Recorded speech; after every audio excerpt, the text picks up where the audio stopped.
اب نوٹ کر لیجئے، یہ کتابیں اگر آپ پڑھنا چاہیں تو کتاب الملاحم میں پڑھیے. بدترین عذاب عربوں پر آیا کھڑا ہے، سروں پر تنا ہوا ہے، بدترین. ایسی جنگ ہونی ہے الملحمۃ العظمی، جس کو کہ میں بھی آپ کے گواہی پیش کر دوں گا، جسے کہا گیا ہے دی لاسٹ کروسیڈ. بش نے بھی کروسیڈ کا لفظ بول دیا تھا، پھر واپس لیا اس نے.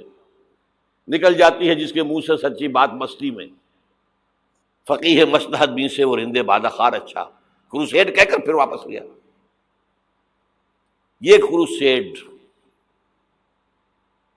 اس کے اوپر جس قدر نقصان ہونا ہے عربوں کا.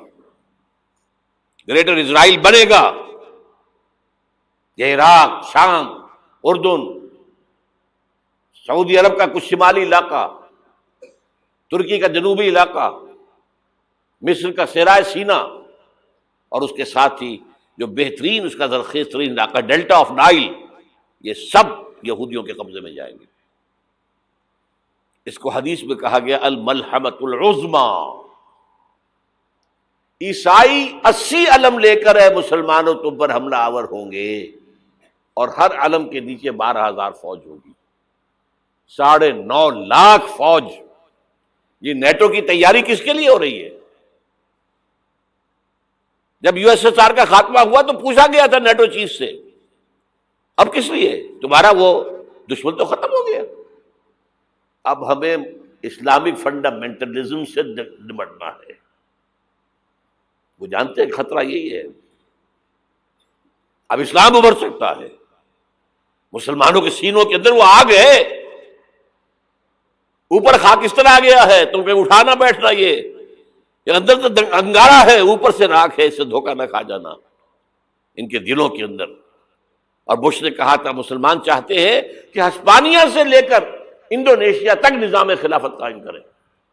اور میں حیران ہوا تھا کہ اس کمبخت کو ہسپانیہ کا خیال کیسے آ گیا. ہمیں تو کبھی آتا ہی نہیں، اب ہم تو بھول گئے.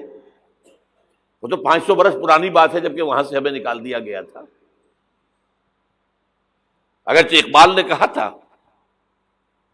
ہے ارض فلسطین پہ یہودی کا اگر حق، ہسپانیہ پر حق نہیں کیوں اہل عرب کا. ہسپانیہ میں تو 800 سال حکومت کی مسلمانوں نے، اور ابھی 500 برس ہی گزرے ہیں نا. یہودی تو ارض مقدس سے 2000 سال نکالے گئے. انہیں نہ کیا بات کیا گیا، عربوں کے سینے میں خنجر بھونک دیا گیا. وہ چھوٹا سا ملک جو چاہتا کرتا، کوئی پوچھنے والا نہیں. امریکہ جیسے اپنے بیٹے کی حفاظت کرے ویسے کرتا اس کی. اور حضور نے فرمایا ہے وہ جنگ جب ہوگی تو ایک باپ کے اگر 100 بیٹے ہوں گے تو 99 ختم ہو جائیں گے، ایک بچے گا. یہ حدیث ہے، حدیث ہے صحیح.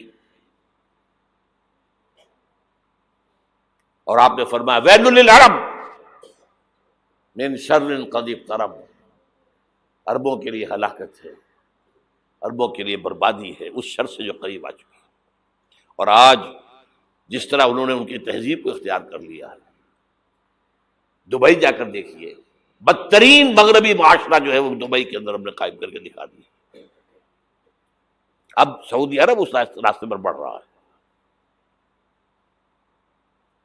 اور اس کے بعد نمبر 2 پر جو ہے ہم پاکستانی ہیں. لیکن میں اس کے وہ پہلی بات جو کہہ رہا ہوں وہ تو یقینی ہے، اس میں تو احادیث صحیحہ موجود ہے. اگرچہ اس کے بعد پانسا پلٹے گا، پھر حضرت مہدی کا ظہور ہوگا، حضرت عیسیٰ کا نزول ہوگا، اور وہ گریٹر اسرائیل گریٹر گریو یارڈ بنے گا یہودیوں کا. ایک ایک یہودی قتل ہوگا اور دفن ہوگا. یہ بات میں ہونا ہے، میں پہلی بات بچ کر رہا ہوں. وہ پانسا پلٹے گا جب پلٹے گا. ابھی جو سامنے ہے وہ کیا ہے؟ جس ملحمۃ العظمی کہا حضور نے، جسے آرمگیڈون کہتے ہیں عیسائی. آرمگیڈون کی اگر کہیں جا کر آپ دیکھیں گے، آپ ڈکشنری میں مانی تو کیا لکھا ہے؟ A very big war which will be fought between the forces of evil and good before the end of this world. اس دنیا کے خاتمے سے پہلے خیر اور شر کی قوتوں کے درمیان بہت بڑی جنگ ہوگی. ارمجدون اسے کہتے ہیں عربی میں، اور آرمگیڈون اسے کہتے ہیں انگریزی کے اندر. اور یہ بائبل کی آخری کتاب کے اندر ہے، جو اس میں کہ مکاشفات یوحنا، ریویلیشنز آف سینٹ جان.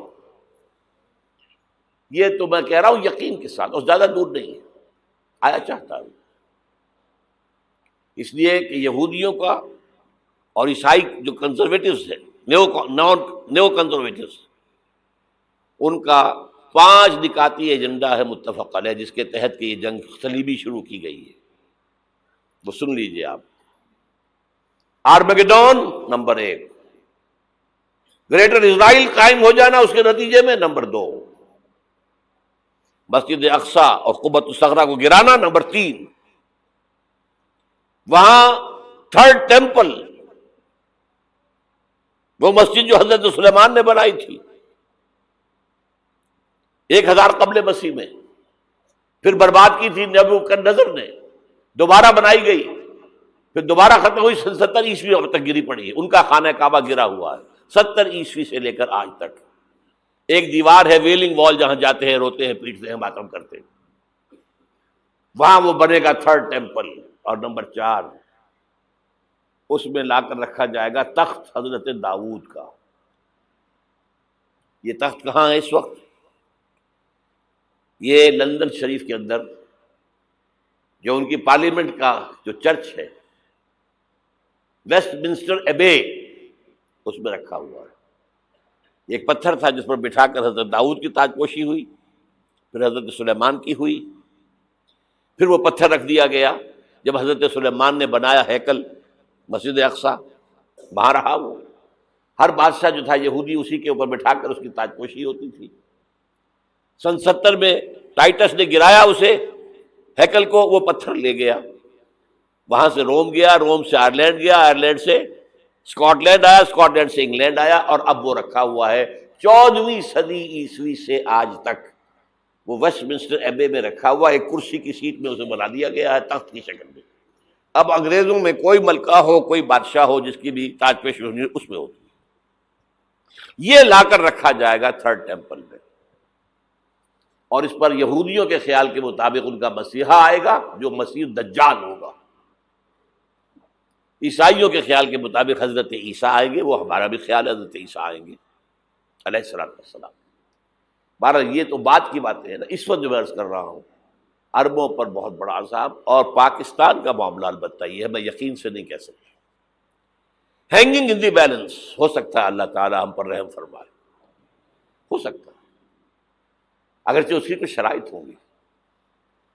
چمن کے مالک اگر بنا لیں موافق اپنا شعار، اب بھی چمن میں آ سکتی ہے پلٹ کر چمن سے روٹھی بہار، اب بھی ہو سکتی ہے. اور یہ بھی ہو سکتا ہے کہ اللہ تعالیٰ نے معجزانہ طور پر ہمیں ملک دیا، ہم نے اللہ سے بدعہدی کی، وعدہ خلافی کی، غداری کی، لہذا سزا دی جائے اور ہم سے یہ ملک چھین لیا جائے. It's just possible.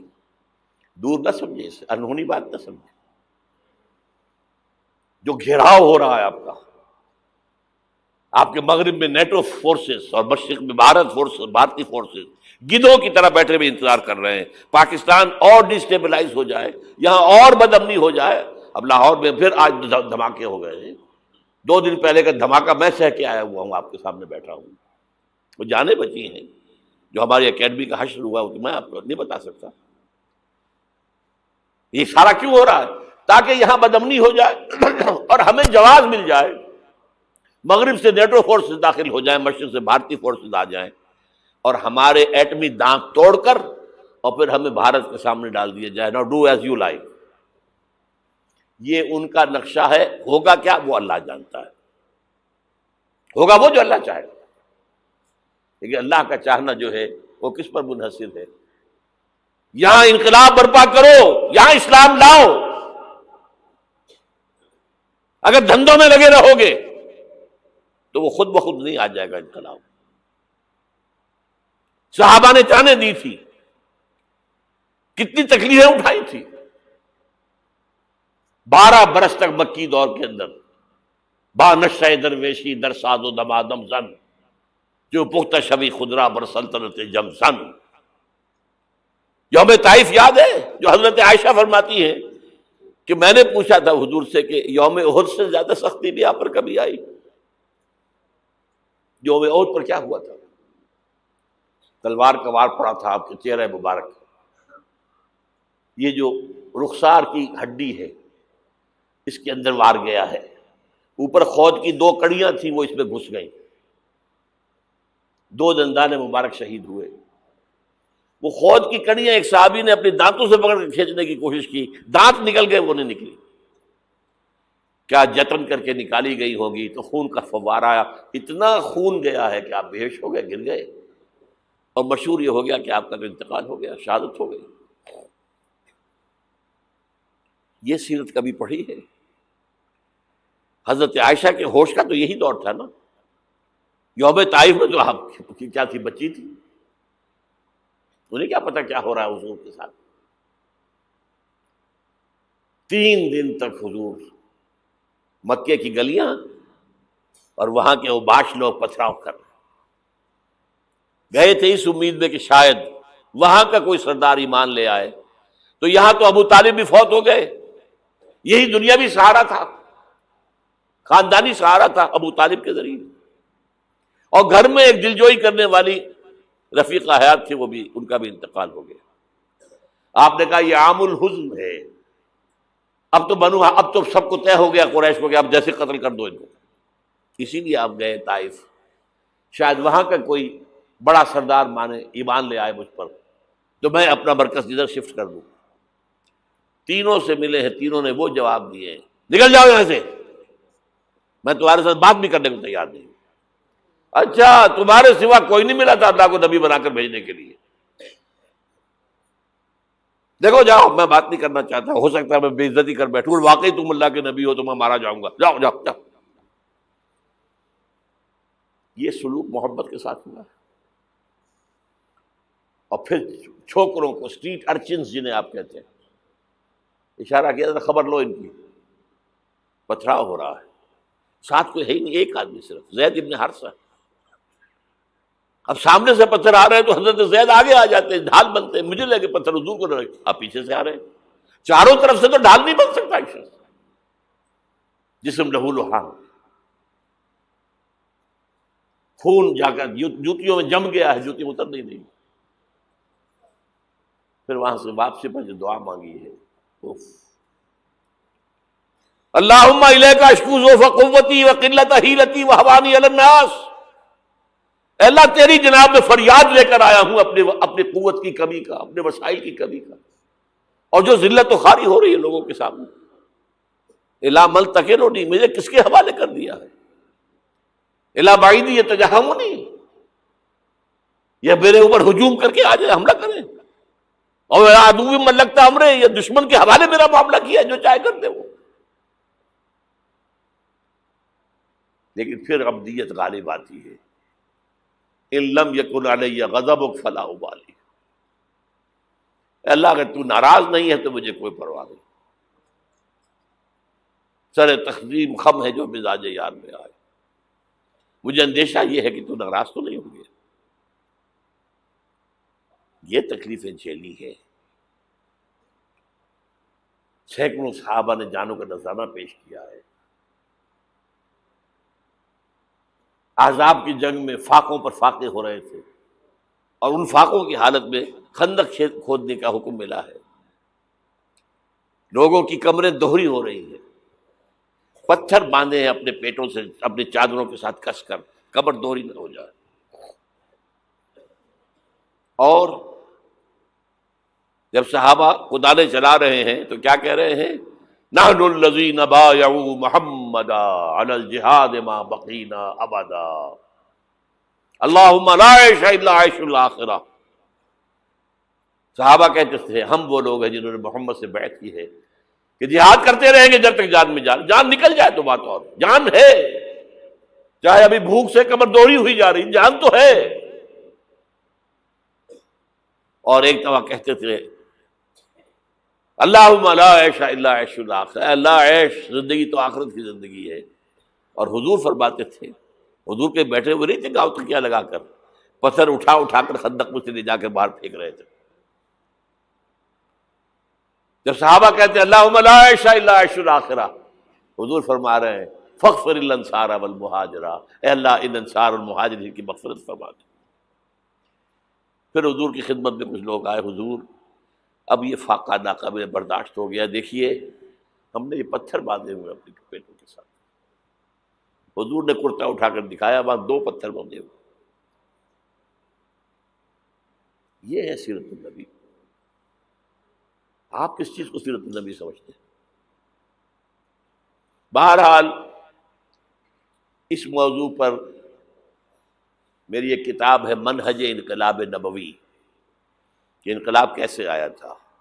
اگر دل میں ذرا بھی آرزو پیدا ہو گئی ہو کہ اللہ قبول کر لے مجھے قبول کر لے اس کام کے لیے، تو وہ کتاب آپ کے لیے مسٹ ہوگی، اس کا پڑھنا۔ هي الحلقات تحفظني بآيات من القرآن